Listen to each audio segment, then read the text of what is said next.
Alicia, thank you. One day from Election Day, the future of our state and country are in your hands. One important race on the ballot pits Republican Jim Marchant against Democratic incumbent Stephen Horsford for a seat in the House of Representatives. 13 Action News reporter Sean Delancey live at the election department with more on each candidate's plan for Nevada. Sean.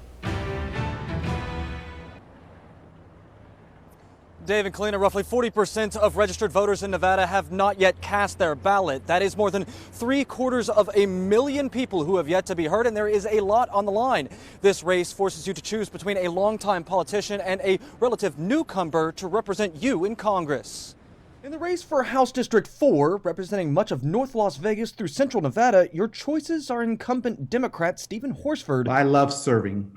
Community is all of what it's about for me. Or Republican challenger Jim Marchant. I'm more for freedom. I want people to have more freedoms. Marchant is a former businessman and Nevada assemblyman, positioning himself as a pro-police, anti-tax, anti-regulation candidate focused on opening businesses after the coronavirus lockdown. Of course, we need to do the social distancing and be safe.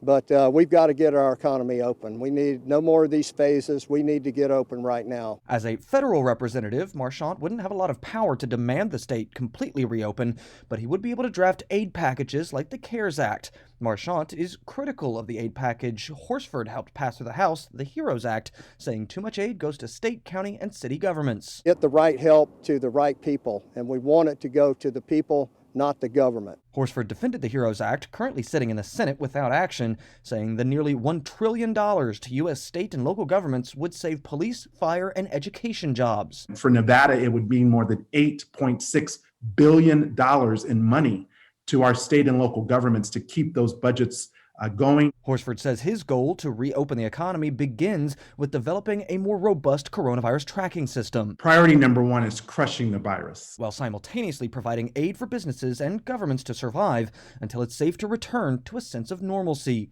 Both candidates say the best is ahead for Nevada. The way we get there is up to the voters. Now, there is little time left to vote. Tomorrow is the last day to do it in person, and if you want to mail in your ballot, it has to be postmarked by November 3rd to be counted. Sean Delancey, 13 Action News.